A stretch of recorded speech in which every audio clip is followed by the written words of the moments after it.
بہت سے لوگوں نے ابھی مجھ سے درخواست کی ہے کہ ان کی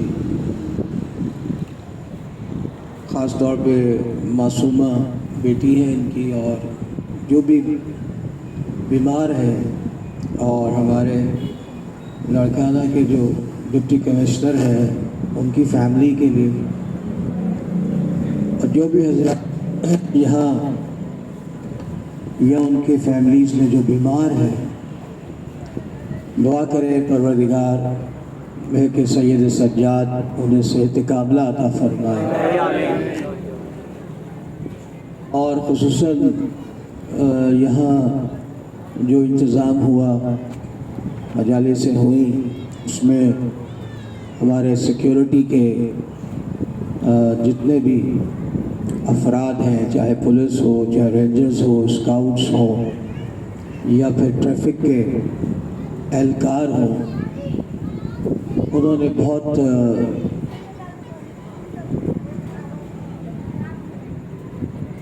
اچھے طریقے سے سیکیورٹی اور اپنے کام کو انجام دیا۔ تو میں حضرت ابو طالب فاؤنڈیشن کی جانب سے ان سب کا شکر گزار ہوں، اور اپنی طرف سے بھی، اور یقیناً ہمیں ان کا شکر گزار ہونا چاہیے جس انداز سے انہوں نے تعاون، اور دوسرے یہاں کے جتنے بھی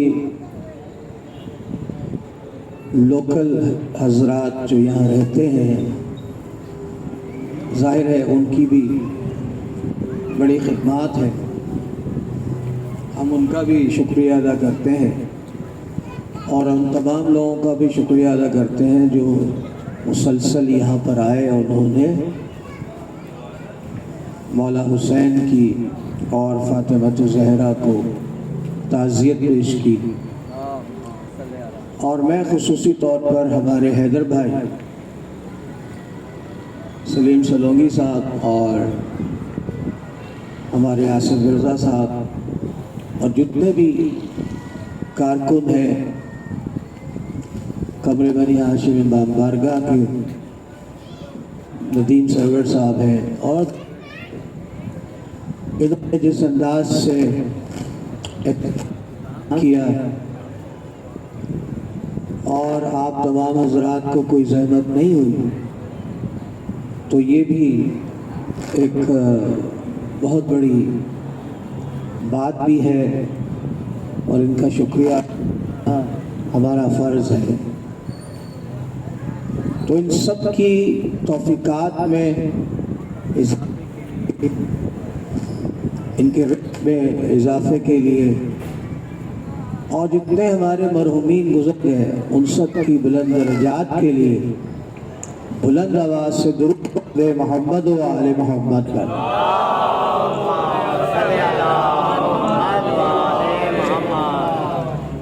قرآن محترم، آئیے اعوذ باللہ من الشیطان الرجیم، بسم اللہ الرحمن الرحیم۔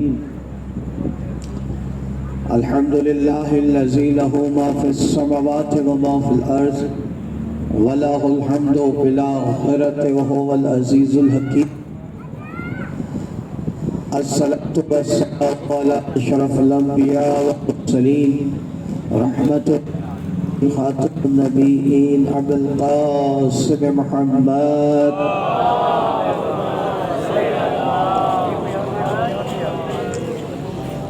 والسلام على خير البرية نفسه ابتغاء مرضات الله، مولا مظہر العجائب امیر المؤمنین علی ولی اللہ، والسلام علی آل یاسین طیبین الطاہرین المعصومین المظلومین، انما یرید اللہ لیذہب عنکم الرجس اہل البیت ویطہرکم تطہیرا۔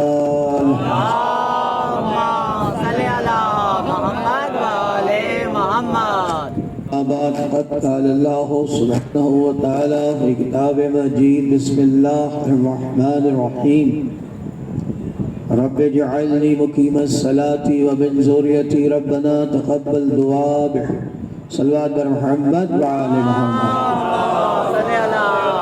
محمد والے محمد۔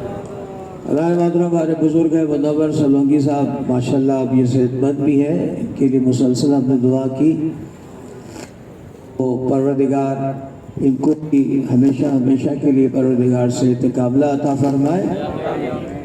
اللہ محترم درود کی بات ہوئی تو آئیے چلیں اس منزل کے اوپر جہاں اللہ نے درود کو شروع کیا۔ یہ درود شروع کیسے ہوا اور یہ کیوں ضروری ہے کہ اللہ نے ان پر درود کی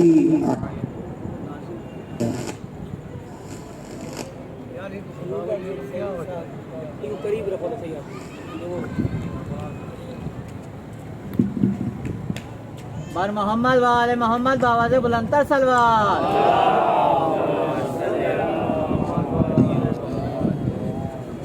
تو عزیزان محترم سورہ ابراہیم کی آج ہم اس طرح سے پڑھیں کہ ذرا سا ذہنوں کو اگر آپ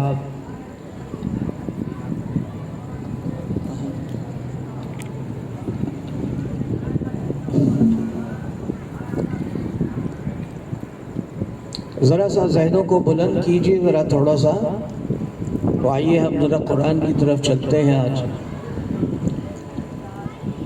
کہ پروردگار نے سورہ ابراہیم میں کتنا عظیم ہے وہ انسان کہ جس نے دعا کی ہو اور اللہ نے اسے قرآن کی آیت بنا دیا۔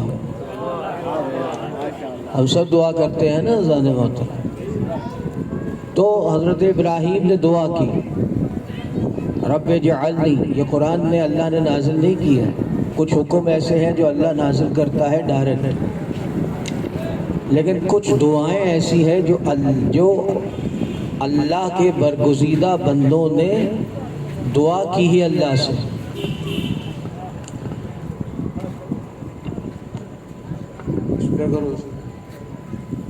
بر محمد والے محمد صلوات۔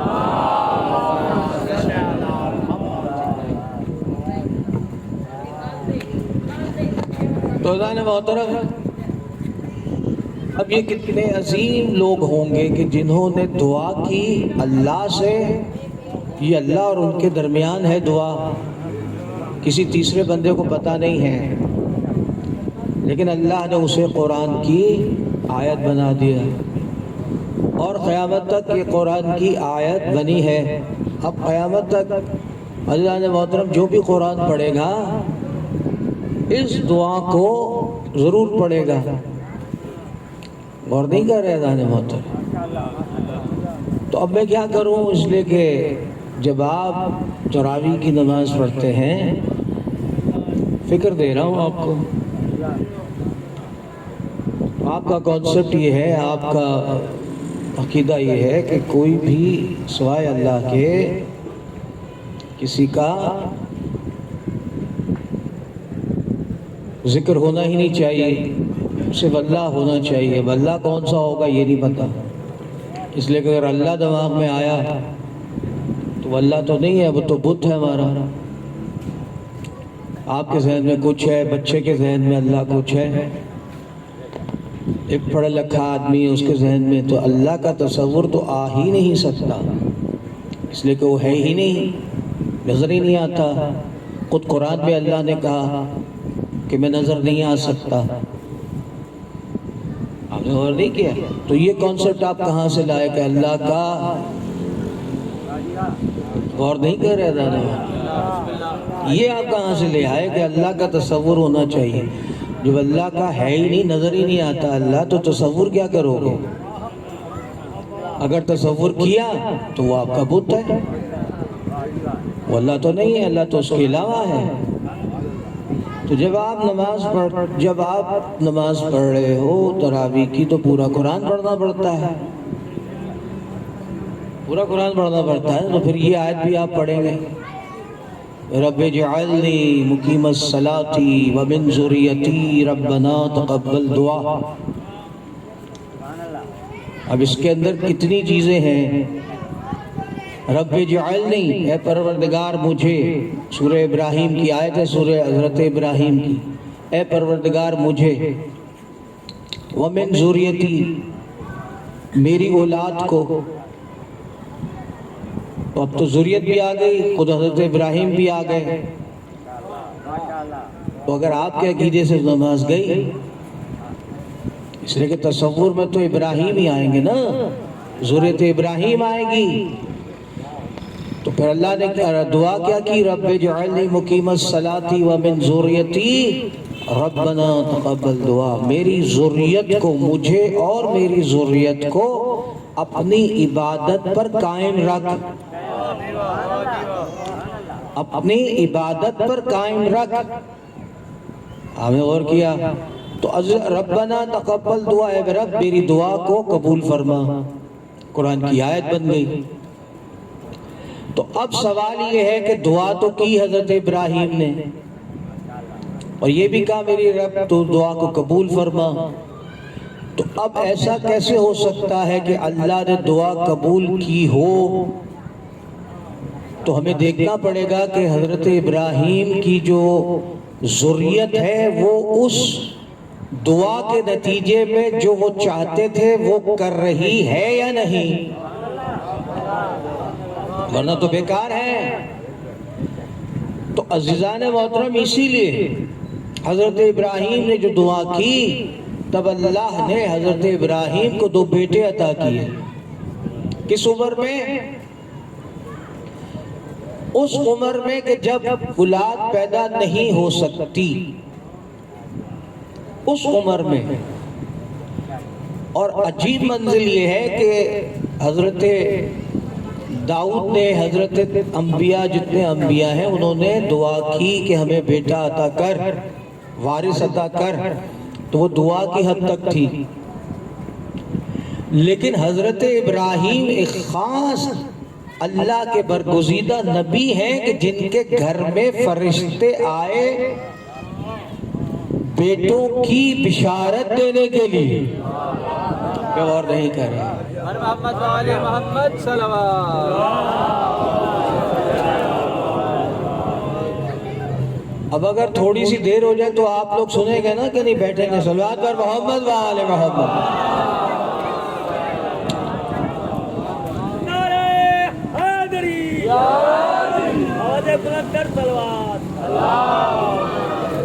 اب قرآن ہے غیر محترم کہ بی بی ہاجرہ کو، حضرت ابراہیم کو فرشتے آئے، اور فرشتے آئے تو پھر دروازے پہ آ کر یہ جو ہم سلام کرتے ہیں نا، اور نہیں کر رہے غیر محترم، اب یہ قرآن میں ہے،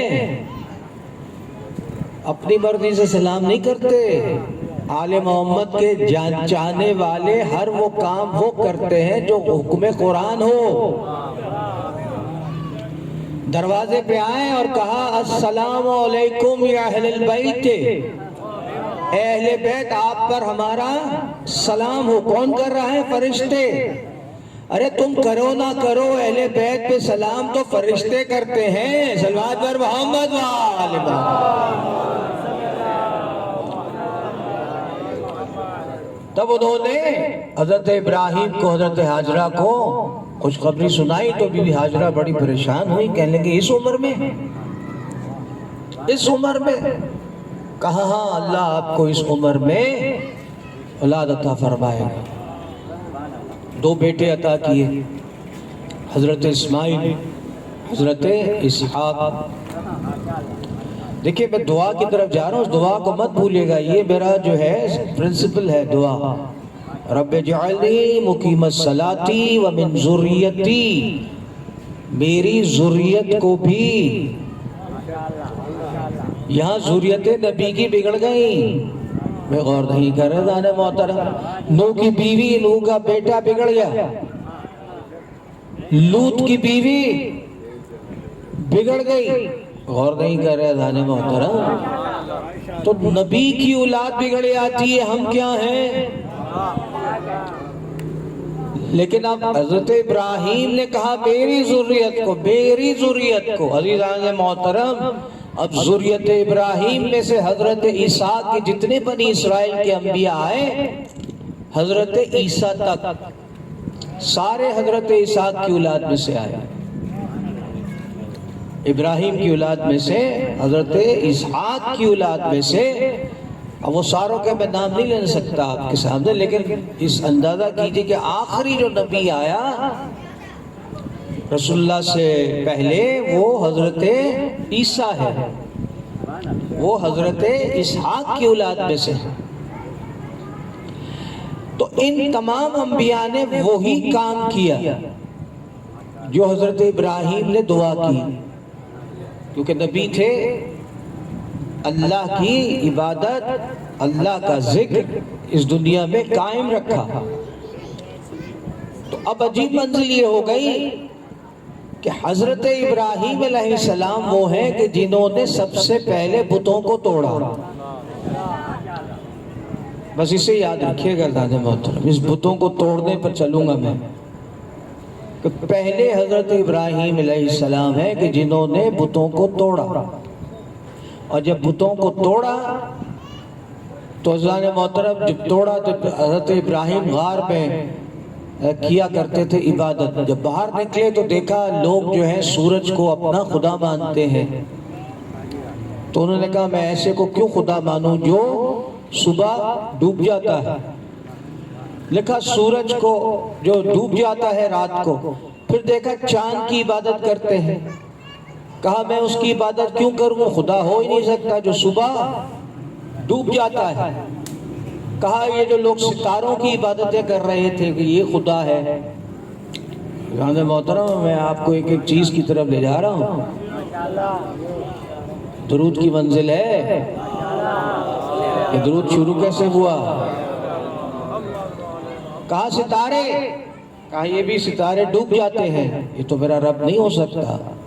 کہا یہ بت کہتے ہیں، بت تو سب بات ہی نہیں کرتے یہ تو۔ تب حضرت ابراہیم نے ایک دن، سارے لوگ بت خانے سے باہر تھے، حضرت ابراہیم نے بتوں کو توڑنا شروع کیا، اور توڑنے کے بعد وہ جو کھلاڑا تھا جس سے توڑ رہے تھے وہ سب سے بڑے بت کے ہاتھ میں رکھ دیا۔ میرے نوجوان دوستوں کے لیے قرآن پڑھ رہا ہوں۔ اب جناب جو وہ آئے تو انہوں نے دیکھا یہ بت کس نے توڑ دیے، اور وہ کتنے عقل مند تھے، غور کیجئے۔ تب انہوں نے کہا، عزیزان محترم میں ایک لفظ کی طرف میں نے آصف صاحب سے کہا تھا کہ میں ایک لفظ کے اوپر گفتگو کروں گا، تو انہوں نے کہا ہم نے ایک فتح، فے تے کے اوپر دو زبر، نیچے یہ ہے نہیں ہے، فتح نہیں ہے، فتح۔ ہم فتح کہتے ہیں قرآن کی روح سے جوان، نوجوان، فتح۔ ہم نے، اب قرآن کہہ رہا ہے کہ ہم نے ایک جوان کو دیکھا، فتح کو دیکھا، جو بتوں کے بارے میں تذکرہ کر رہا تھا۔ کہا اس ابراہیم کو بلاؤ، وہ آئے ابراہیم، کہا تم نے یہ بت توڑے؟ کہا کیسی بات کر رہے، یہ جو بڑا بت ہے اس نے توڑے؟ کہا تم کیسے بے وقوف ہو، یہ کیسے توڑ سکتا ہے؟ بے غور نہیں کر رہے دادا محترم، یعنی جانتے ہیں کہ یہ بڑا بت بھی چھوٹوں کو نہیں توڑ سکتا، پھر بھی بتوں کی عبادت کر رہے ہیں۔ صلوات پر محمد و آل محمد۔ تو حضرت محترم حضرت ابراہیم نے بتوں کو توڑا۔ اللہ نے کہا، قرآن نے کہا کہ انہوں نے کہا ایک جوان کو ہم نے دیکھا، فتح کو، کہ جس نے یہ باتیں کر رہا تھا کہ بتوں کی کس نے توڑا۔ آپ نے غور نہیں کیا؟ اللہ نے محترم یہی وہ حضرت ابراہیم ہیں جنہوں نے خانہ کعبہ کو دوبارہ حضرت نوح کے بعد، اس لیے کہ جب پانی آیا زبردست طریقے سے پوری دنیا تباہ ہو گئی، اللہ نے خانہ کعبہ کو عتیق اوپر اٹھا لیا۔ اب تفسیر ہے قرآن کی، آپ دیکھیے گا جا کے۔ اب جب نوح کا عذاب ختم ہوا تو اللہ نے دوبارہ خانہ کعبہ کو اسی مقام پر رکھ دیا۔ اب اسی خانہ کعبہ کے اوپر بیت المعمور ہے، جہاں فرشتے عبادت کرتے ہیں. اور ہمیں پتا کیسے چلا؟ اس لیے کہ فاطمہ تو زہرا نے دعائے نور میں دعا کرتے ہوئے کہا اے بنت معمور کے رب. اللہ اکبر. آپ نے غور کیا؟ یہ آل محمد ہی ہیں جو جانتے ہیں کہ خانہ کعبہ کے اوپر بھی کوئی بیت المعمور ہے. صلوات پر محمد و آل محمد. تو بس خانہ کعبہ کو جب اللہ نے حکم دیا خانہ کعبہ میں آئے، اور آنے کے بعد خانہ کعبہ میں کچھ نہیں تھا، مکہ میں کچھ نہیں تھا. اس زمانے میں نہ کوئی فصل ہوتی تھی، اس لیے کہ بنجر تھا. وہ آج بھی بنجر ہے. جو گئے ہیں مکہ میں آپ نے دیکھا ہوگا وہاں فصل اب بھی نہیں ہوتی. بڑے بڑے پہاڑ ہیں، چٹیل پہاڑ ہیں، اتنے گرم پہاڑ ہیں. اذان محترم جب میں گیا تھا غلطی سے رات کو پہاڑ پہ ہاتھ رکھ دیا رات کے 3 بجے، تو اتنا جل رہا تھا، ہاتھ میرا گرم ہو گیا. اتنے گرم سنگلات پہاڑ کالے رنگ کے، چاروں طرف خانہ کعبہ، کعبے کی طرح. سوچیے وہاں کچھ نہیں ہوتا، فصل وصل کچھ نہیں ہوتی نہیں. یہ الگ بات ہے کہ کسی نے، ابھی تذکرہ ہو رہا تھا کہ کسی ایک بڑے صحابی نے جن سے 23,000 حدیثیں لی گئیں، بخاری نے، مسلم نے 23,000 حدیثیں لی. ان سے کسی نے کہا کہ ہماری پیاس نہیں بک رہی.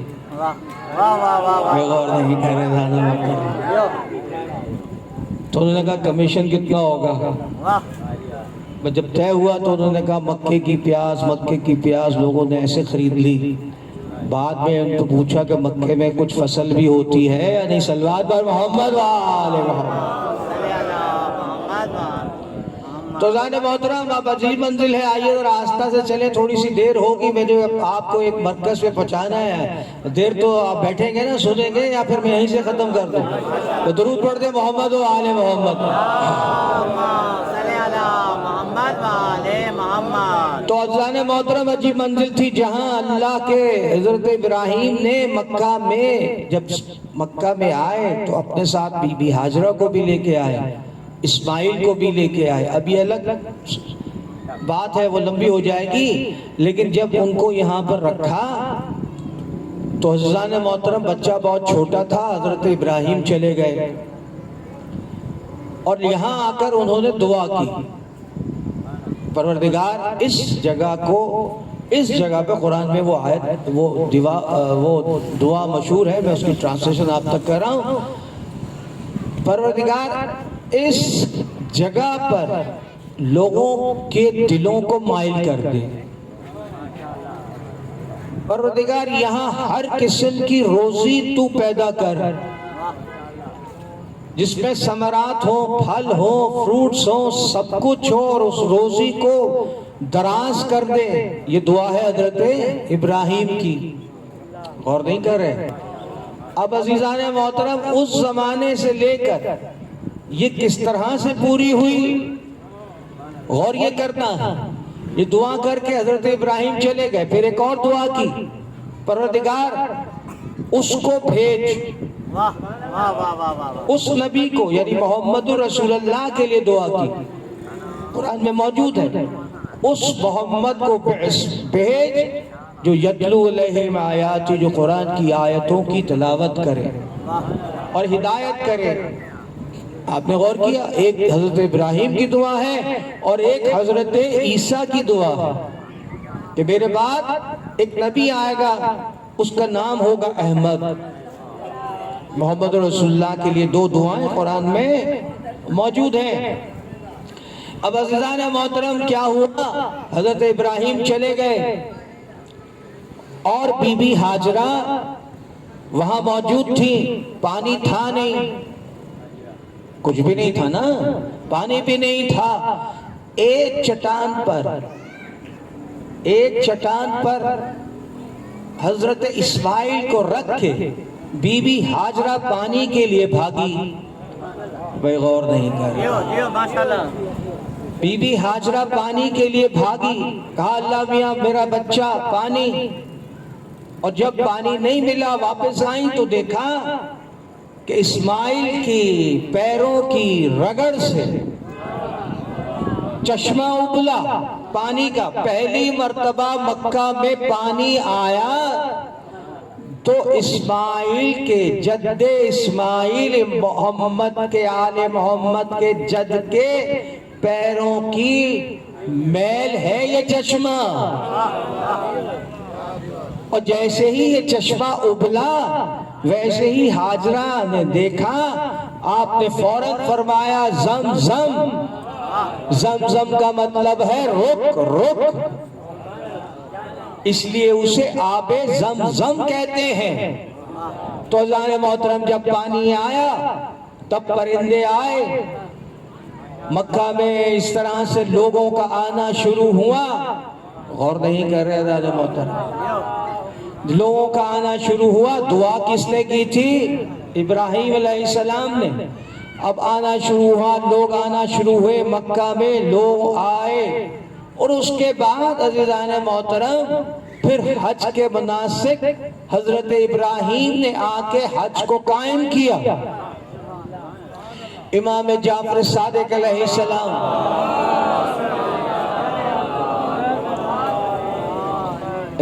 ارشاد فرماتے ہیں, آپ نے ارشاد فرمایا کہ جب مکہ میں کھڑے ہوئے اور جب وہاں کچھ نہیں تھا تو اللہ نے ابراہیم علیہ السلام سے کہا کہ تم آواز دو لوگوں کو حج کے لیے. حضرت ابراہیم نے کہا یہاں ہے ہی کوئی نہیں. غور نہیں کرے, کہا تم آواز دو, جتنی ارواح جو تمہاری اس آواز پہ لبیک کہیں گی وہ حج کے لیے ضرور آئے گا. غور نہیں کرے, صلوات پر محمد و آل محمد. اللہ نے محترم جاگ رہے ہیں نا, تو اللہ نے محترم عجیب منزل ہو گئی. اب یہ منزل آئی کہ جب لوگ یہاں جمع ہو گئے تو مناسک حج شروع ہوئے. اس زمانے کے مناسک حج جیسے ہوں گے, اس لیے کہ بعد مناسک حج چینج ہوئے. لیکن عجیب منزل یہ ہے کہ اب حضرت ابراہیم علیہ السلام بت توڑے. یہی تو سب سے بڑا مسئلہ ہے, اگر آپ اس سے نہ سمجھ سکے تو. واحد ہے جد محمد کہ جس نے بت توڑے, اور واحد ہے محمد اور علی. اور نہیں کر رہے, اس لیے کہ 2000 عیسیٰ کے بعد 2000 سال کا ڈسٹنس ہے. کعبے میں بت آ گئے, کعبے میں بت آ گئے. اب عزیزان محترم صاف کون کرے؟ اس لیے کہ سارے کے سارے مشرک ہیں. آپ جن کی تعریفیں کر رہے ہیں انہوں نے تو کبھی بت توڑے ہی نہیں. صلوات پر محمد و آل محمد. وہ تو بت پوچھ رہے تھے, آپ نے اور نہیں کیا اذان محترم. تو بت توڑے کس نے؟ تو بس اذان محترم یہی میں نے الفاظ استعمال کیے تھے فتح کے, کہ حضرت ابراہیم کو قرآن میں ان لوگوں نے کہا کہ ایک نوجوان جوان جس نے بتوں کو توڑا ہے, یعنی ان پر شک تھا. عزیزان محترم یہاں میرے رسول نے کہا میں فتح ہوں, یعنی میں نوجوان ہوں, میرا بھائی علی نوجوان ہے, میرا جد ابراہیم فتح ہے. بھئی آپ سمجھے نہیں, فتح ہے. تو کہنے لگے, کیسے کہنے لگے کہ میں وہ جوان ہوں کہ جس نے خانہ کعبہ کے بتوں کو توڑا. آپ نے غور کیا, عجیب منزل تھی, وہاں بڑا بت رہ گیا تھا جو حضرت ابراہیم نے نہیں توڑا, لیکن یہاں جو سب سے بڑے 2 بت رہ گئے. تو اللہ کے رسول نے علی ابن ابی طالب کو کہا میرے کندھے پہ شانوں پہ چڑھ جا علی, اس لیے کہ ان بتوں کو توڑنا ہے. عزیزان محترم سمجھ میں نہیں آیا, 3 جوان ہیں جنہوں نے بتوں کو توڑا ہے, 3 جوان ہیں جنہوں نے بتوں کو توڑا ہے. ایک ابراہیم ہے, ہے، ایک محمد رسول اللہ ہے، ایک علی ابن ابی طالب ہے۔ عزیزان محترم، عزا کو توڑا میرے مولا نے، پیچھے سے رسول نے پوچھا اے علی تو کہاں تک پہنچا؟ کہا یا رسول اللہ اگر میں چاہوں تو اتنا بلند ہوں کہ عرش کو چھو سکتا ہوں۔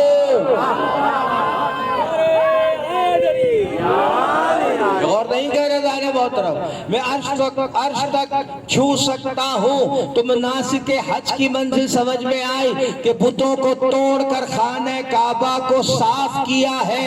عزیزو یہی تو مسئلہ ہے، پھر آپ کا تو کوئی کنٹریبیوشن ہی نہیں ہے۔ خانہ کعبہ میں آپ کا نہ مناسک حج میں کوئی کنٹریبیوشن نہیں ہے، یعنی کوئی کام آپ نے کیا ہی نہیں۔ اگر کیا ہے یا محمد نے کیا ہے یا علی نے کیا ہے یا ابراہیم نے کیا، صلوات پر محمد وآل محمد۔ تو عزیزان محترم، کسی نے میرے رسول سے سوال کر دیا، آپ نے کہا آپ جوان ہیں لیکن آپ تو بوڑھے ہیں، لیکن آپ نے کہا میں جوان ہوں۔ چلیے آپ کی جوانی تو مان لیتے ہیں، لیکن یہ آپ نے علی کیوں کہا کہ علی بھی جوان ہے؟ اب اگر آپ تک میں پہنچا سکا جانے محترم، تو پھر رسول نے کہا تم نے احد کے موقع پر نہیں سنا لا فتح، یہ جو فتح ہے نہیں ہے، یہ وہی فتح ہے جوان۔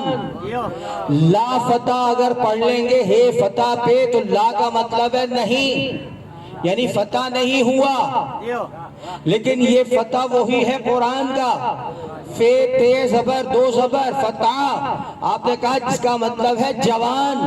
لا فتح نہیں مگر جوان کون ہے؟ لا فتح الا علی، جوان کون ہے؟ علی کے علاوہ کوئی جوان نہیں ہے۔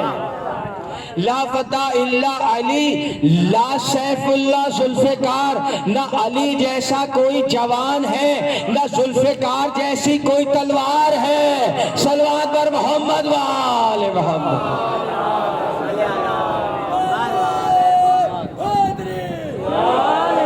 تو فتح سمجھ میں آیا عزیزان محترم کہ کوئی جوان نہیں ہے۔ تو میں نے عزیزان محترم آپ تک پہنچایا تھا کہ یا تو یہ محمد جوان ہے یا علی جوان ہے یا ابراہیم جوان ہے، اور یا پھر اگر اللہ کے رسول نے کسی کو مرد کہا ہے تو وہ خیبر کی منزل پر کہا کہ کوئی مرد نہیں ہے سوائے علی کے۔ صلوات پر محمد وآل محمد۔ تو عزیزان محترم، علی کی منزل یہ ہے، مقابلہ کدھر کا؟ آپ تو تھے ہی نہیں۔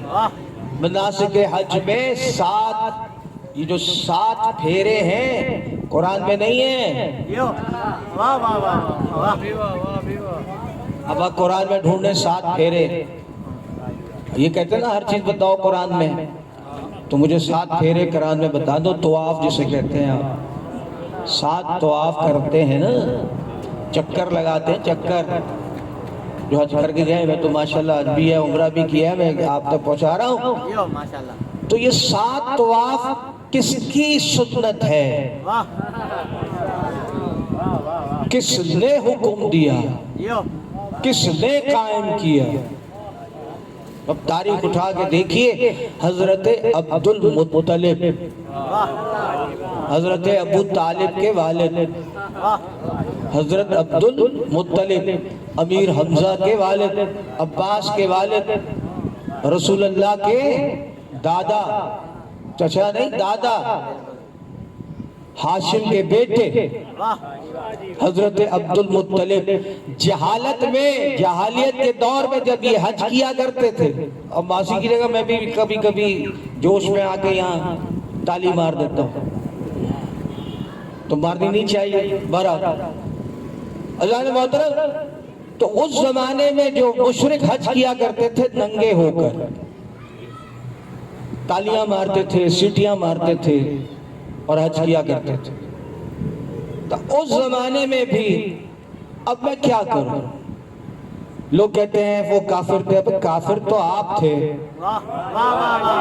مشرک تو آپ تھے، کہیں گے کیسے؟ اس لیے کہ شبلی نعمانی دیوبند کے جو ہے بہت بڑے عالم ہیں، تو انہوں نے اپنی کتاب سیرت النبی میں صلوات بر محمد و آل محمد، سیرت النبی میں تحریر کیا شبلی نعمانی۔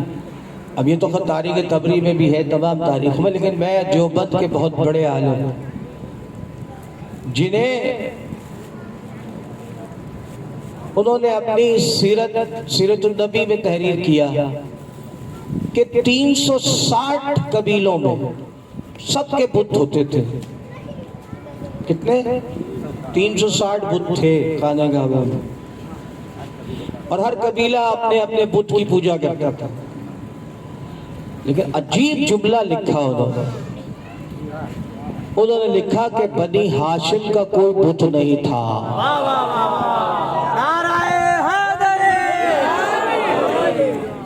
بنی ہاشم کا کوئی بت نہیں تھا۔ تو کافر کسے کہہ رہے ہو؟ بت تو تمہارے تھے۔ جس کا بت ہی نہیں تھا تو وہ کس کی عبادت کر رہا؟ صلوات پر محمد والے بنی ہاشم کا کوئی بت ہی نہیں تھا، اس لیے کہ بنی ہاشم آل محمد آل ابراہیم کی سنت پر عمل کرتے تھے۔ اس زمانے میں بھی وہ نکاح کیا کرتے تھے۔ اللہ اکبر، غور نہیں کر رہے؟ اسی لیے ابو طالب نے رسول کا نکاح پڑھایا۔ اگر نکاح پڑھانا ہی نہیں آتا، غور نہیں کر رہے بھئی، اگر ندیم صاحب مجھے ممبر پہ بٹھا دیں، مولانا صاحب کہیں چلیے آپ مجلس پڑھیں، اور میں ممبر پہ آ کے کہوں مجھے تو مجلس پڑھنے نہیں آتی، تو مجھے بتائیے اور کیجئے، سارے گھسیٹ لیں گے نیچے۔ تو ابو طالب نے تو نہیں پوچھا رسول سے کہ میں کیا پڑھوں، تاریخ ہے نا، کہیں رسول اللہ نے پوچھا؟ جب آپ سب نقل کر رہے ہیں کہ یہ بھی ہے، یہ بھی ہے، یہ بھی، تو یہ بھی نقل کرے کہ ابو طالب نے کہیں سیکرٹلی پوچھ لیا ہو رسول سے پڑھوں کیا؟ تو عزیزان محترم، ابو طالب نے تو شروع کیا، ابھی تو قرآن آیا ہی نہیں، اور اللہ اکبر، ابو طالب نے شروع کیا الحمدللہ رب العالمین، اللہ کا رب کا شکر ہے کہ ہم ذریت ابراہیم میں سے ہیں۔ صلوات پر محمد والے محمد۔ تو نکاح پڑھایا ابو طالب نے، اور یہ جو 7 چکر ہیں خانہ کعبہ کے، یہ مقرر کیا حضرت ابو مطلب نے، اور ابو مطلب نے جو کیے، اب اس کے بعد جب خانہ کعبہ صاف ہو گیا، بتوں سے صاف کر دیا علی اور محمد نے، تو پھر قائم کی نماز، بھئی مناسک حج قائم کیے، عبادت قائم کی۔ تو سمجھ میں نہیں آیا کہ ابراہیم نے دعا کی تھی میری ذریت کو قائم رکھ اپنی عبادت میں، تو سمجھ میں نہیں آیا کہ ابراہیم کی ذریت یا تو انبیاء ہیں، اور یا پھر ابراہیم کی ذریت نے اس خانہ کعبہ کو عزیزان محترم ہمارے لیے صاف اور ستھرا کر کے عبادت کے لائق رکھا۔ تو ذریت ابراہیم کون ہے؟ ذریت ابراہیم آل محمد ہیں عزیزان محترم۔ اسی لیے تو عجیب بات ہے، وہ جو 7 چکر تھے، اگر عبد المطلب، غور نہیں کر رہے، کیونکہ حج کا معاملہ ہے، اللہ کا حج ہے، رسول کا حج نہیں۔ اللہ نے کہا حج اور عمرہ میرے لیے ہے، قرآن، آپ نے غور کیا، قرآن میرے لیے ہے، تو حج کا معاملہ ہے، تو اللہ کے رسول کو کتنا احتیاط کرنی پڑے گی کہ کوئی ایسی چیز شامل نہ ہو جو جہالت کی ہو، جو جہالت میں ہوتی ہو۔ لیکن عبد المطلب نے قائم کیے 7 چکر، 4 طواف، 7 طواف، تو اب رسول نے ان 7 طوافوں کو ویسے ہی رکھا۔ اور نہیں کہہ رہے تو کیا کافر اور مشرک جو قائم کرے اس کو اللہ اکبر، اللہ کا رسول اگر اپنی مرضی سے قائم کرے تو اللہ مانے گا، اس لیے کہ اللہ نہیں مانتا کہ جو چیز اللہ قائم کرے اس میں کوئی بھی دخل اندازی کرے، وہ رسول بھی اگر دخل اندازی کرے تو اللہ فوراً قرآن کی آیت نازل کر دیتا ہے۔ ثبوت دوں آپ کو، بھئی ثبوت دوں، سورہ تحریم میں نے پڑھی نہیں اذان محترم پوری، لیکن سورہ تحریم اب دیر تو نہیں ہو گئی، صلوات پر محمد و آل محمد۔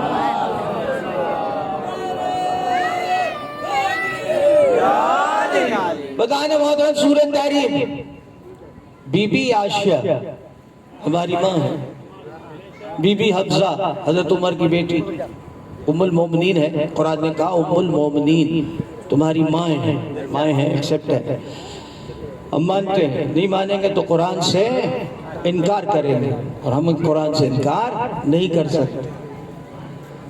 ماریہ کرتبیہ سنا ہے نا نوجوانوں، سنا نا؟ ماریہ کرتبیہ یہ بھی زوجہ ہیں، ام المومنین میں سے ہے، ماریہ کرتبیہ۔ بی بی خدیجہ الکبریٰ کے بعد، کیونکہ بی بی خدیجہ الکبریٰ کے بیٹا ہوا، بیٹی ہوئی، بی بی خدیجہ الکبریٰ کے بعد ماریہ کرتبیہ سے اللہ کے رسول کو بیٹا ہوا، اس کا نام ہے حضرت ابراہیم۔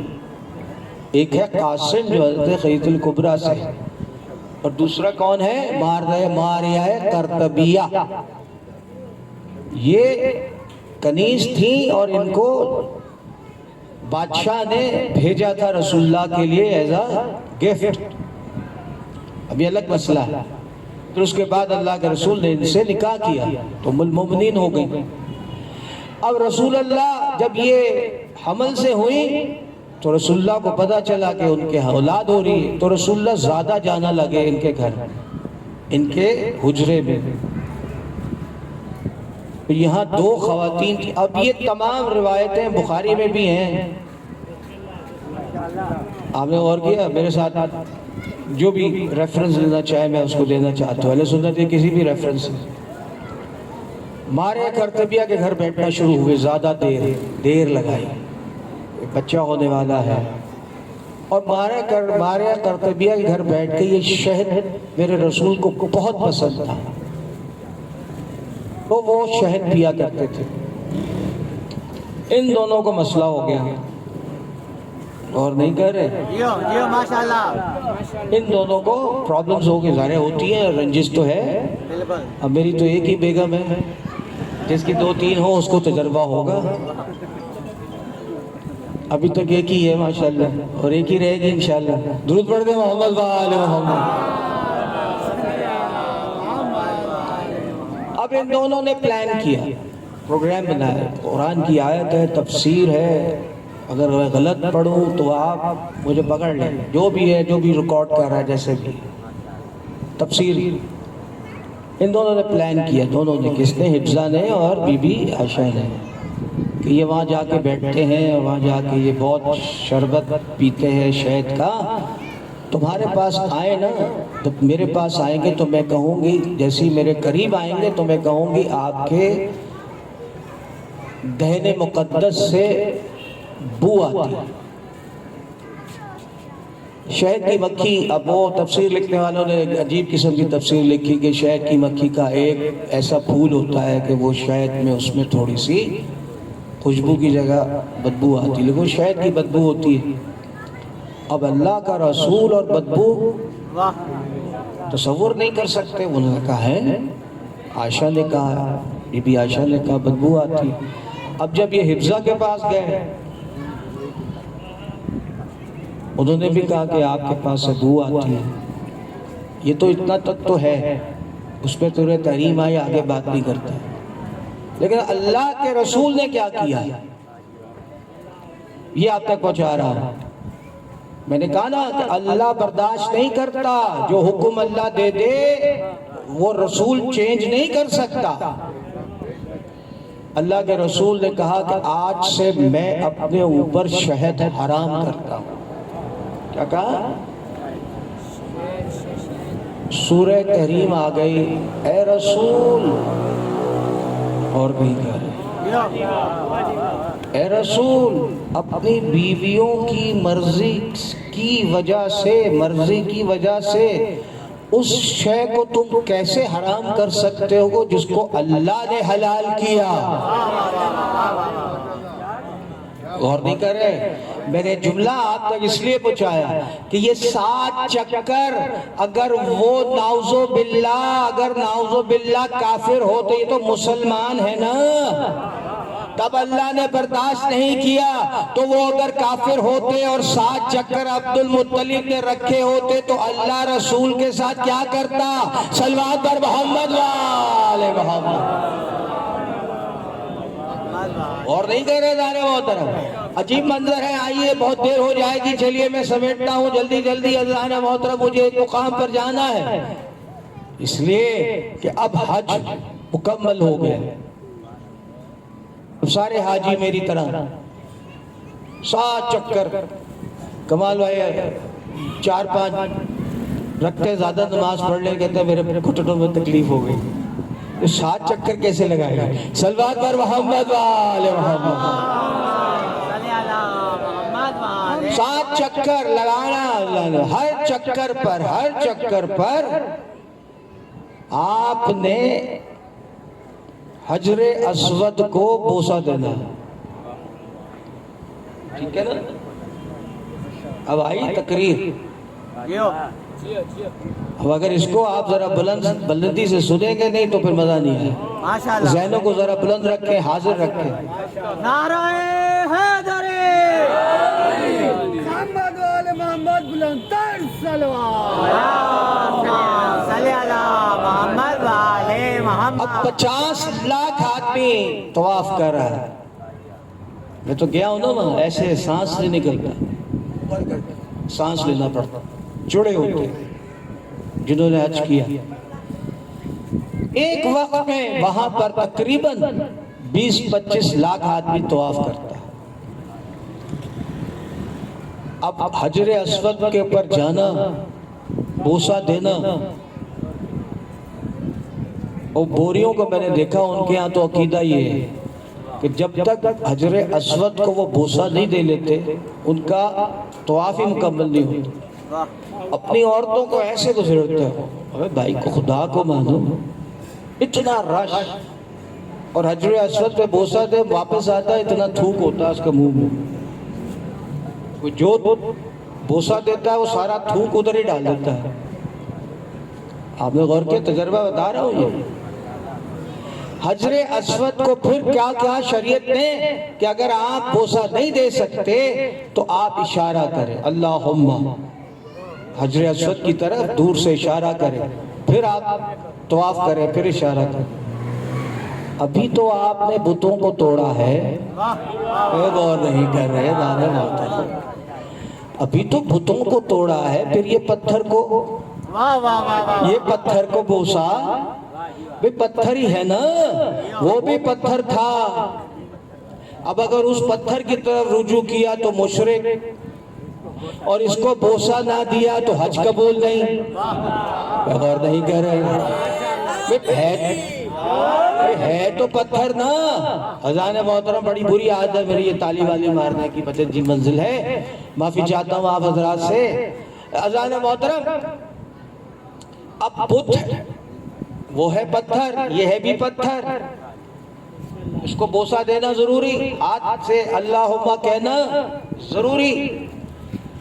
تو کیا ہو گیا؟ کسی ہندو نے کہا آپ بھی تو یادگار ہو. یہ یادگار ہے بتوں کی کیا؟ بھائی اور نہیں کہہ رہے. تصور مولانا بیٹھے، کام غلط پڑھ دوں تو بھائی وہ بھی بت تھے پتھروں کے، یہ بھی پتھر. کیا کریں؟ بوسہ نہ دے. کہیں کوئی آ گیا کوئی وہ کہ میں تو بوسہ نہیں دوں گا، گیا آج اس کا گیا نا. تو پوچھا کسی نے بھائی یہ پتھر کس قسم کا پتھر ہے جس کو آپ نے چومنا ہے؟ بس اب اذان محترم اگر آپ جاگ رہے ہیں تو میں آپ تک پہنچاؤں. کہہ لیں گے جنت کا پتھر ہے، حضرت آدم اس پہ عبادت کرتے تھے، اور جب حضرت آدم زمین پہ آئے تو پتھر رونے لگا کہ حضرت آدم چلے گئے زمین پہ، میں اکیلا جنت میں رہ گیا، تو اللہ نے اس کو جنت سے زمین پہ اتار دیا. تو اللہ کے رسول نے اس کو نصب کر دیا، 2 دفعہ نصب کیا اللہ کے رسول. اب یہ بھی چھوڑے، بہت لمبا ہو جائے گا. لیکن عزیزان محترم، دوسرے خلیفہ حج کرنے آئے، جب حجر اسود کے قریب آئے تو انہوں نے چوما. چومے کے بعد کہنے لگے اس کو میں اس لیے چوم رہا ہوں، اس کو میں صرف اس لیے چوم رہا ہوں کہ میرے رسول نے چوما. کیا کہا انہوں نے؟ کہ میں صرف اس لیے چوم رہا ہوں کہ میرے رسول نے چوما. کو خدا کو مان لو، رسول نے ایک پتھر کو چوم لیا جو جنت کا پتھر ہے، جس کو رسول 24 گھنٹے چومتے تھے. غور نہیں کر رہے.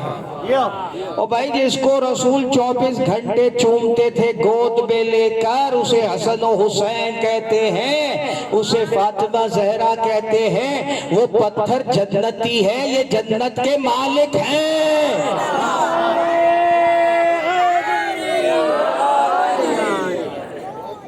یہ تو جنت کے مالک ہیں. تو تمہاری سمجھ میں نہیں آ رہا، ہم پہ اعتراض کرتے ہو کہ ہم حسین کی زری کو کیوں چومتے ہیں جب تم پتھر کو چوم سکتے ہو کہ جنتی پتھر ہے، رسول نے چوما ہے. ہم زری حسین کو اس لیے چومتے ہیں کہ رسول نے انہیں لعاب دہن بھی پلایا ہے، ان کو چوما بھی ہے، اور یہ جنت کے مالک بھی ہیں. صلوات پر محمد والے محمد.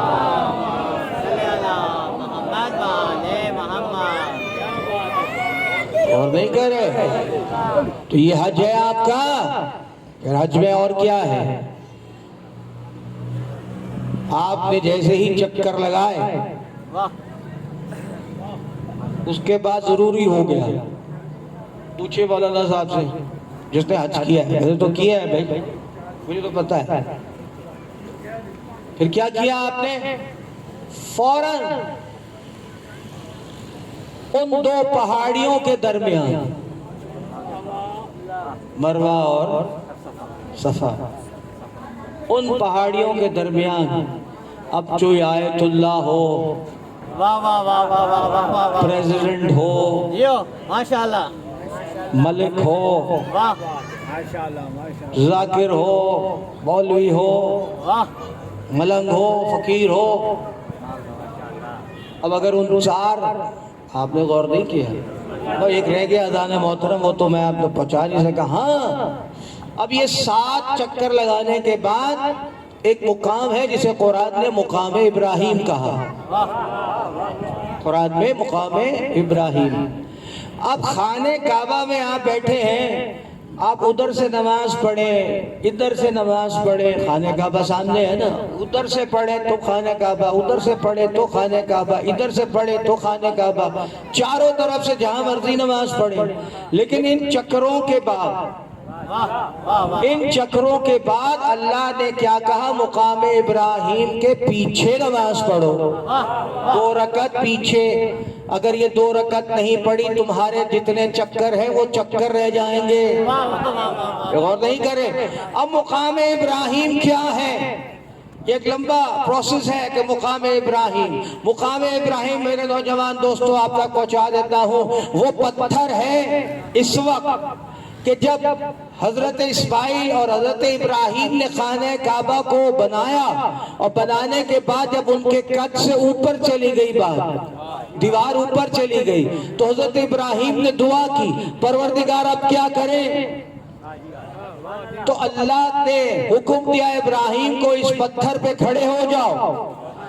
اور اسماعیل گارا دیتا جائے، یہ پتھر اوپر لفٹ کی طرح چڑھتا چلا جائے، جہاں تم روک لو وہاں پر رک گیا، اور جہاں آپ نے نیچے لانا ہو تو یہ نیچے آ گیا۔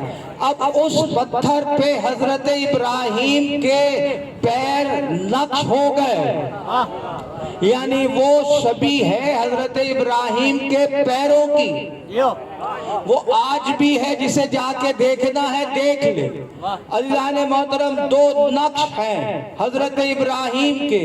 اب یہ ہمیں کہتے ہیں ہر چیز بدعت ہے، تو ابراہیم کے خود کے قدم تو نہیں ہے، صرف شبیہ ہے، بے غور نہیں کر رہا ہے بھئی، شبیہ ہے پیروں کی، اور پیروں کی شبیہ بھی کس پہ ہے؟ پتھر پہ۔ تو عزیزان محترم، آپ کو پتھر پہ اعتراض ہے؟ یہاں اللہ کہتا ہے 2 رکعت نماز نہ پڑھی تمہاری نماز منہ پہ مار دوں گا۔ صلوات پر محمد وآل محمد۔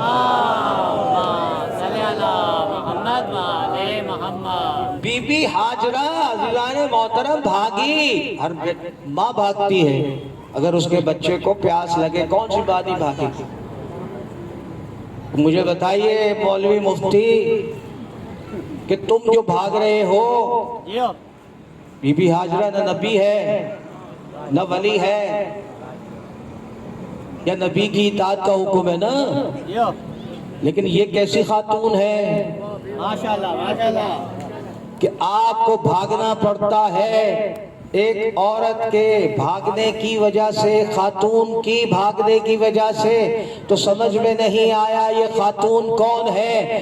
اس لیے کہ اس خاتون کو فرشتوں نے سلام کہا ہے، میں نے آپ تک پہنچایا۔ یہ وہ خاتون ہے کہ جسے بار بار شیطان نے کہا کہ حضرت اسماعیل کو ابراہیم ذبح کرنے گئے ہیں، اور عزیزان محترم میں کیا کروں؟ بتایا ابھی کہ دیکھو آپ کے گھر میں رسیاں تھیں، جب انہوں نے دیکھا وہ بھی غائب ہیں تو ایک دفعہ پریشان ہو کے دروازے پہ آئیں، تو کہنے لگا شیطان گھر سے نکلو، غور نہیں کر رہے، گھر سے نکلو گھر سے نکلو۔ تو جانے محترم جب اس نے 3 مرتبہ یہ کہا گھر سے نکلو، تو بی بی ہاجرہ نے کہا مجھے لگتا ہے تو شیطان ہے کہ تو نبی کی بیوی کو کبھی کی، بھائی غور نہیں کر رہے جانے محترم، نبی کی بیوی کو تو کہتا ہے گھر سے نکل، غور نہیں کر رہے۔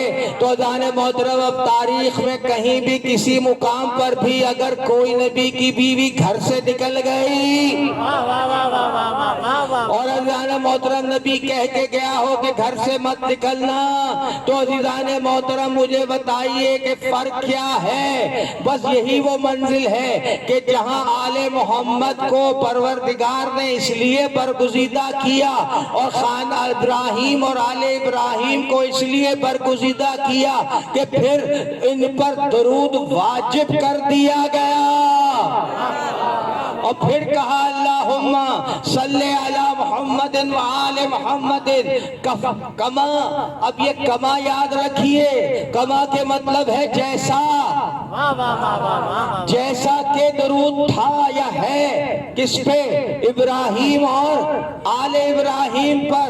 تو مجھے بتاؤ مسلمانوں کہ کما کے بعد کوئی ایسی چیز آپ لگا ہی نہیں سکتے، تو آپ کیسے واہ واہ کر کے، بے غور نہیں کر رہے، اللہم صلی علی محمد کے بعد واہ فلانا واہ فلانا واہ فلانا، واہ ہے ہی نہیں، جو آپ لگا رہے ہو کما ہے۔ صلوات پر محمد وآل محمد، صلی علی محمد وآل محمد، ماشاءاللہ ماشاءاللہ۔ واہ کدھر ہے؟ دکھاؤ مجھے، میں بھی سوال کر رہا ہوں، آپ ہم سے سوال کرتے ہیں بہت سے، تو میں نے ساری بدعتیں بتا دی، لگاؤ نا فتویٰ۔ صلوات پر محمد وآل محمد۔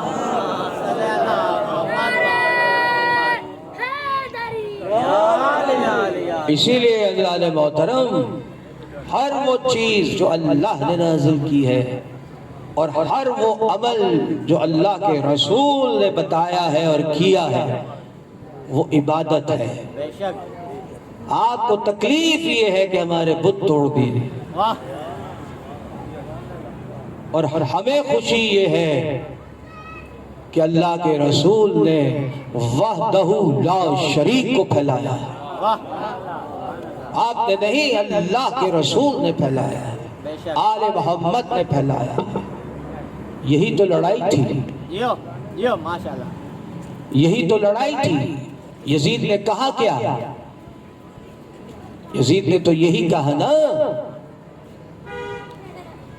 کہ نہ کوئی وحی آئی تھی، نہ کوئی قرآن اترا تھا، بنی ہاشم نے ڈھونگ رچایا تھا حکومت حاصل کرنے کے لیے. اگر آل محمد حکومت چاہتے تمہارا باپ نہیں روک سکتا تھا، اس لیے کہ ان کی حکومت تو آج بھی ہے کہ جب بھی تم جا کے آب زمزم پیو گے، بڑے جا کے چاہ سے عبادت میں بڑی عبادت ہے تمہاری کہ تم آب زمزم پی کے ایسا محسوس کرتے ہو کہ عرش پہ چلے گئے. آب زمزم سے پہلے درود پڑھنا پڑتا ہے، آب زمزم پینے کے بعد درود پڑھنا پڑتا ہے. تو حکومت کس کی ہے؟ صلوات پر محمد وآل محمد. سارے محترم، اتنے چشمے گلگت بلتستان جائیے، ناروان جائیے، کاغان جائیے، اتنے چشمے، سوئٹزرلینڈ جائیے، کوئی پانی افضل نہیں. اتنا صاف پانی، اتنا ٹھنڈا پانی، کوئی پانی افضل نہیں. پانی تو اللہ کا ہے. کوئی گلگت والوں نے اپنے ہاتھوں سے بنایا یا بلتیوں نے اپنے ہاتھ سے بنایا یا سوئٹزرلینڈ والوں نے اپنے ہاتھ سے کھودا؟ اللہ کا ہے پانی. لیکن اللہ نے اگر کسی کو پوری کائنات میں اس پانی کو برگزیدہ اور افضل کیا جو جد محمد رسول اللہ کے پیروں کی دھول ہے، آل محترم، پھر بھی اگر آل محمد آپ کو سمجھ میں نہیں آتے، یہ آپ کے دماغ کا قصور ہے. عزیزان محترم، سلام کیا کرو کہ تمہیں بتوں سے نجات مل گئی. سلام کیا کرو کہ تمہیں بتوں سے نجات مل گئی. لیکن اب بھی تم انہی بتوں کو پوج رہے ہو، انہیں بتوں کی تعریف کر رہے ہو جن کی کوئی حیثیت نہیں ہے کائنات میں. عزیزان محترم، بس یہی وہ منزل تھا کہ جہاں بنی امیہ نے کوشش کی آل محمد کو ختم کر دے، بنی عباس نے کوشش کی آل محمد کو ختم کر دے. عزیزوں، ایک روایت پڑھ دیتا ہوں جسے یہ سننا نہیں چاہتے. وہ کہتے تھے کہ درود ہم پر ہونا چاہیے، ان پر کیوں ہے؟ تم نے کیا کیا؟ درود والوں پر اللہ کے دین کو اور محمد سے لڑتے رہے. اب میں کیا کروں عزیزان محترم؟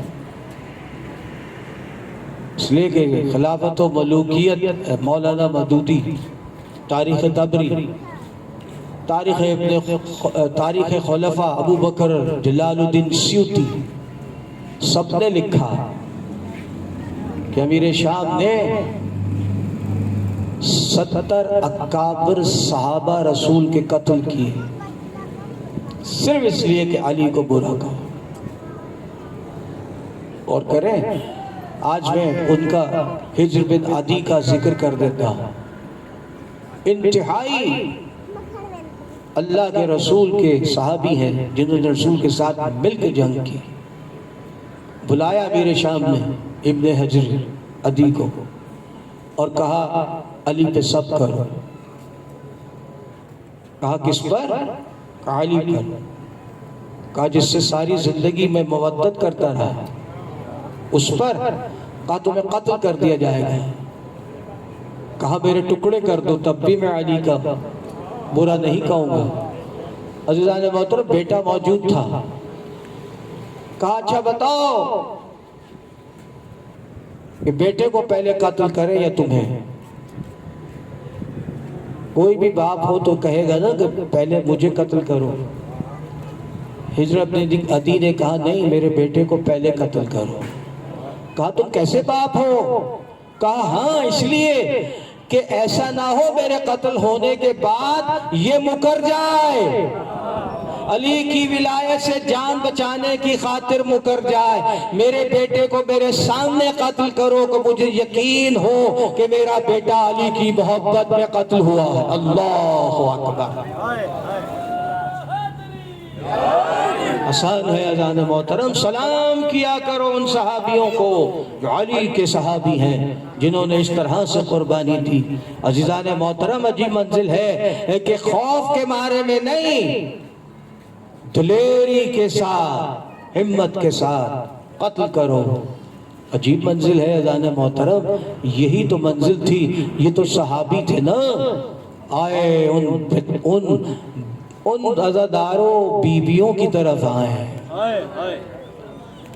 ان بچوں کی طرف آئے ہیں۔ بعد کربلا شہادت حسین کے بعد بچوں نے پانی نہیں مانگا۔ اللہ اکبر۔ عزاداروں، کوئی ایک بچہ تاریخ بتائے مقتل میں نے پڑھا، میں نے سوچا، میں نے دیکھا کہ کہیں سے کوئی ایسی شہادت ملی ہو۔ خدا کی قسم چھوٹے چھوٹے بچے تھے، لیکن کبھی دریا کی طرف نہیں گئے اور فوج سے نہیں کہا ہمیں پانی دے دو۔ عزاداروں پیاسے رہے، لیکن عزاداروں حسین کے بعد، عباس کی شہادت کے بعد کسی بچے نے پانی نہیں مانگا۔ میرا سلام ہو عزاداروں، بیویاں بیٹھی ہیں، عزاداروں ذرا سا میں لمبے آج پڑھوں گا مسائل، عزاداروں اگر برداشت کر سکتے ہو تو کر لینا۔ بیویاں جلے ہوئے خیموں پہ بیٹھی ہیں۔ ایک دفعہ صبح ہوئی، حکم ہوا کوفے کی طرف جانا ہے۔ عزاداروں بیویوں کو پتہ نہیں تھا۔ ایک دفعہ بیویوں کو اونٹوں پہ بٹھایا، عزاداروں جیسے ہی اونٹوں پہ بٹھا کر اس مقام سے لے کر گئے جہاں شہداء کے لاشیں بکھرے ہوئے تھے۔ عزاداروں جیسے ہی شہداء کے لاشوں کو دیکھا، ایک دفعہ زینب نے عزاداروں اپنے آپ کو اونٹ سے گرا لیا، بیبیوں نے اپنے آپ کو اونٹ سے گرا لیا۔ آپ نے سن لیا، ارے اونٹ کی بلندی دیکھو، آئے زینب کا گرنا دیکھو عزاداروں، اور ایک دفعہ حسین کی لاش پہ چمٹ گئے۔ اے محمدہ، یہ وہ حسین ہے جس کو آپ چوما کرتے تھے، وہ محمدہ جس کا جھولا۔ عزاداروں عجیب منظر ہے، عجیب الفاظ ہیں زینب کبریٰ کے کہ جس کا جھولا فرشتے جھلاتے تھے، وہ محمدہ جسے چکی پیس پیس کے فاطمہ زہرا نے پروان چڑھایا ہے۔ عزاداروں بیویاں روتی جاتی، پیٹتی جاتی۔ ایک دفعہ لئی آیا اور ایک کوڑا مار کے زین العابدین کو کہا اپنی پھوپھیوں کو کہو ماتم بند کرے۔ ارے پتا چلا کون ماتم بند کرا رہا ہے، ارے کون رونا بند کرا رہا ہے۔ عزاداروں عجیب منظر تھا جب بیویوں نے لاشوں کو نہیں چھوڑا۔ عزاداروں نہیں آتے اور ایک دفعہ ان کی کمروں پر عزاداروں کوڑے مارتے، مگر بیویاں پھر بھی لاشوں کو نہیں چھوڑتی، گریا کرتی، روتی جاتی، ماتم کرتی جاتی۔ عزاداروں ایک دفعہ سید سجاد کو اتنے کوڑے مارے گئے، کہا اپنے پھوپھی کو کہو بند کر دے گریا، ہمیں کوفے کی طرف جانا ہے۔ عزاداروں ایک دفعہ میرا مولا قریب آیا، کہنے لگے ارے ان مستورات کو ان کے ہاتھ باندھو، اس لیے کہ یہ ماتم کرتی ہے۔ عزاداروں ایک لئی قریب پہنچا رسی لے کے، زینب کبریٰ نے کہا ٹھہر جا، تو کسی کی رسی نہیں باندھے گا۔ عزاداروں میرا سلام ہو زینب کبریٰ پر کہ ساری بیویوں کے ہاتھ زینب کبریٰ نے باندھے، اور جب بی بی آخر میں رہ گئی تو عزاداروں سید سجاد روتے ہوئے آئے، کہا پھوپھی جان کیا یہ بھی مشیت الہی میں لکھا تھا کہ میں ہاتھ باندھوں؟ عزاداروں میری طرف دیکھو، ہاتھ ایسے نہیں باندھے گئے بیویوں کے، عزاداروں ہاتھ ایسے پیچھے کر کے باندھے گئے، عزاداروں ایسے پیچھے کر کے باندھے گئے۔ عزاداروں پھر عزاداروں سید سجاد کی باری آئی، ایک دفعہ سید سجاد کو عزاداروں بیڑیاں پہنائی گئی، ہتھکڑیاں پہنائی گئی، گلے میں طوق پہنایا گیا۔ عزاداروں میرا مولا خود راوی ہے، اپنے صحابی نہال سے کہتا ہے اے نہال مجھے یہ زیور پہنا کے اونٹ پر بٹھایا گیا۔ عزاداروں میرا مولا کہتا ہے میں بیمار تھا، مجھ میں طاقت نہیں تھی، جب اونٹ بھاگا میں اونٹ پہ سنبھل نہیں سکا اور ایک دفعہ میں اونٹ سے گرا۔ عزاداروں سن لیا، ارے پورے لوہے کے وزن کے ساتھ میرا مولا زمین پہ گرا۔ عزاداروں دوبارہ اٹھایا گیا، دوبارہ ایک دفعہ اونٹ پہ بٹھایا گیا، پھر اونٹ کو بھاگنے لگا، پھر میرا مولا سنبھل نہیں سکا۔ عزاداروں پھر انہوں نے کیا کیا، میرے مولا کو اونٹ پہ بٹھا کر اونٹ پر باندھ دیا گیا۔ عزاداروں جب اونٹ بھاگتا سید سجاد کی زنجیریں میرے مولا کے جسم کو کاٹتی۔ عزاداروں میرا سلام ہو، ارے وہ کربلا گئے ہیں نا، عزاداروں دیکھو کربلا کے رستے میں کوفہ جاتے ہوئے چھوٹی چھوٹی قبریں بنی ہوئی ہیں۔ عزاداروں پوچھا کسی نے یہ کس کی قبریں ہیں؟ کہا یہ ان بچوں کی قبریں ہیں، اس لیے کہ ماؤں کے ہاتھ ایسے بندھے تھے، بچے گود میں تھے، جب اونٹ بھاگتا تھا چھوٹے بچے زمین پہ گرتے تھے، آواز دیتے تھے اماں میں گر گیا، اور پیچھے آنے والا اونٹ عزاداروں اس کے پیر سینے پہ پڑتے تھے، بچہ شہید ہو جاتا تھا۔ عزاداروں میرا سلام ہو اسیران کربلا پر۔ عزاداروں عجیب منظر تھا، ایک دفعہ یہ قافلہ چلتے چلتے خولی سے عزاداروں جس نے حسین کا سر اٹھایا ہوا تھا ایک دفعہ نیزہ گرا اور زمین پر عزاداروں پیوست ہو گیا۔ اس نے بڑی کوشش کی نیزے کو نکالنے کی، نیزہ نہیں نکلتا، حسین کے سر کا ایک دفعہ کوڑا لے کر آیا اور مارا، سید سجاد تمہارے باپ کا یہ سر نیزہ کیوں نہیں اٹھتا؟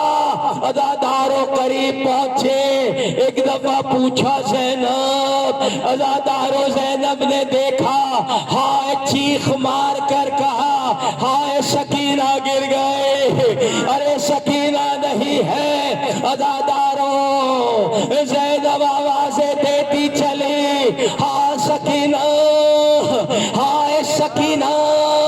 عزاداروں جب دیکھا ایک برقع پوش خاتون جس نے سکینہ کو گلے لگایا تھا قریب پہنچی، کہا ارے آپ کا شکریہ، آپ کا شکریہ، آپ پہلی خاتون ہیں جنہوں نے ہم پر یہ رحم کیا۔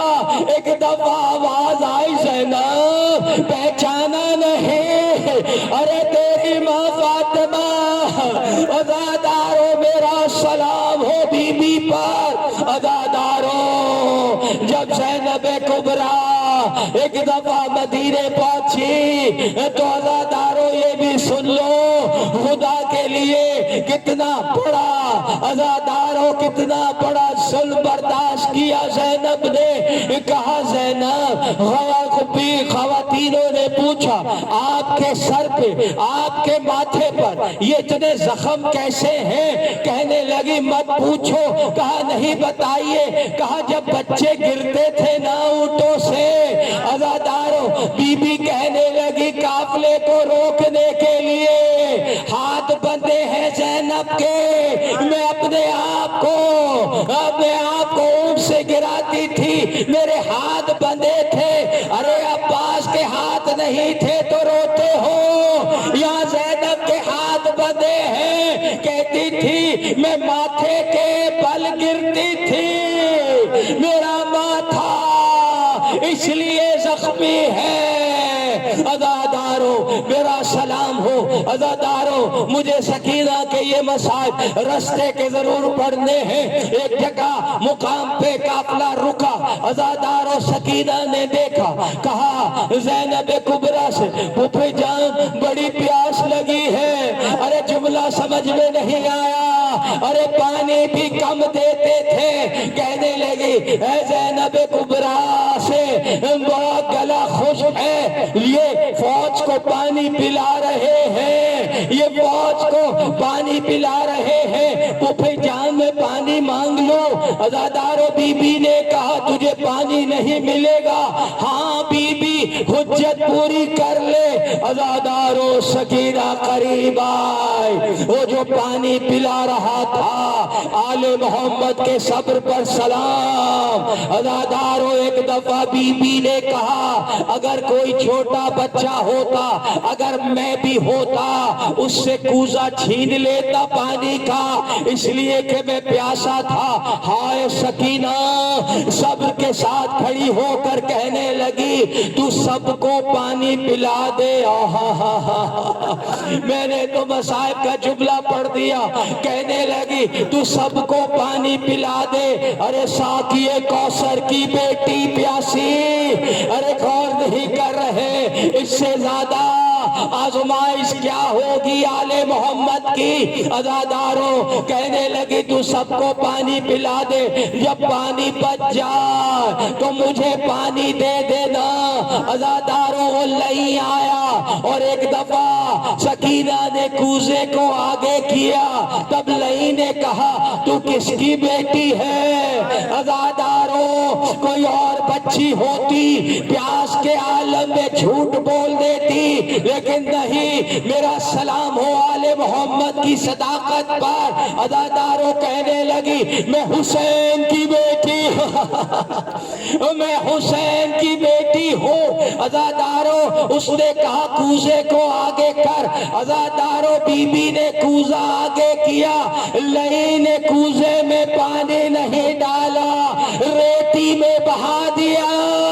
ہائے سکینہ پیاسی رہ گئے. عزاداروں آخری منزل ہے کوفے میں. عزاداروں کوفے میں یہ قافلہ داخل ہوا.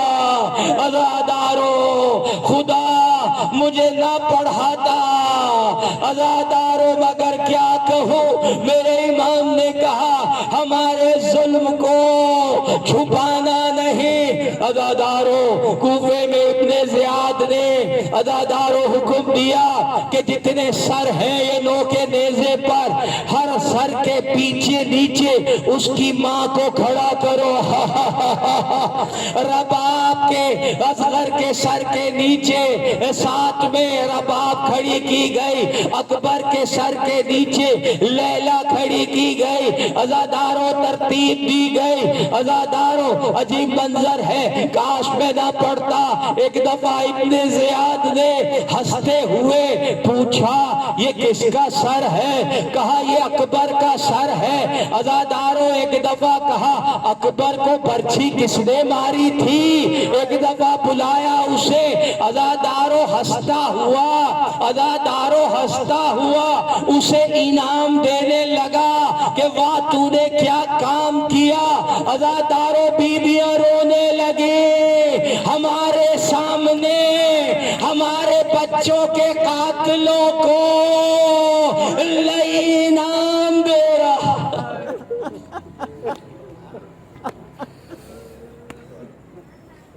لعنت اللہ علی القوم الظالمین. 3 دفعہ پڑھنے پر اللہ کی لعنت ہو جنہوں نے قتل کیا، اللہ کی لعنت ہو جنہوں نے ظلم کیا، اللہ کی لعنت ہو جو سننے کے بعد بھی خاموش رہے، اللہ کی لعنت ہو ان پہ جنہوں نے قتل کیا. اللہ کی زور سے پڑھے، زور سے پڑھے. یہ بھی عبادت ہے، خدا کی قسم عبادت ہے. درود کے بعد اگر آپ یہ پڑھتے چلے جائیں، آپ نے غور نہیں کیا، اس لیے کہ میرے مولا کی زیارت میں یہی جملہ ہے جو امام زمانہ نے تعلیم کیا ہے.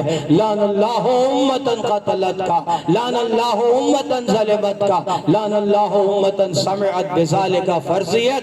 اس کے معنی یہ ہے کہ اللہ کی لعنت ہو جنہوں نے قتل کیا، اللہ کی لعنت ہو ان پر جنہوں نے ظلم کیا، اور اللہ کی لعنت ہو ان پر جنہوں نے یہ سب کچھ سنا اور خاموش رہے.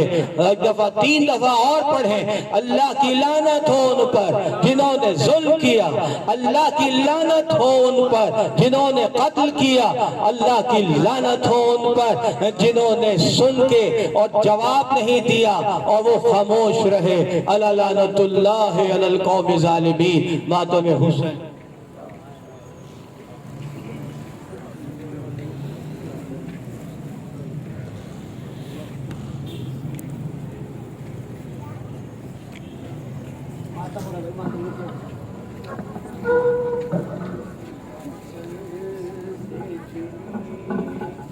میں صدا دیتی رہی تم آیا غازی، جب ردا سر سے چھینی میں صدا دیتی رہی تو آیا غازی، جب ردا سر سے چھینی میں صدا دیتی رہی تو نہ آیا غازی، جب ردا سر سے چھینی میں صدا دیتی رہی تو نہ آیا غازی، جب ردا سر سے چھینی میں صدا دیتی رہی تو نہ آیا غازی.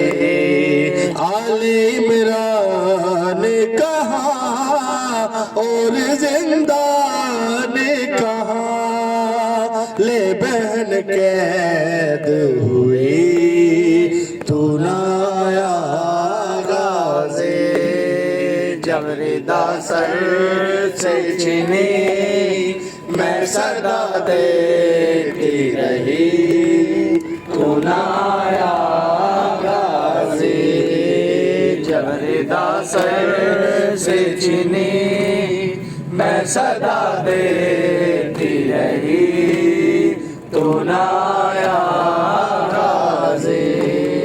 کتنی بے بستی بہن اے شہنشاہ وفا، نام لے لے کے میرا جب یہ ظالم نے کہا، ناز تھا جس پہ تجھے اب بلاؤ نہ اسے، اور میں روتی رہی تو نہ آیا غازی، جب ردا سر سے چھینی میں صدا دیتی رہی تو نہ آیا غازی.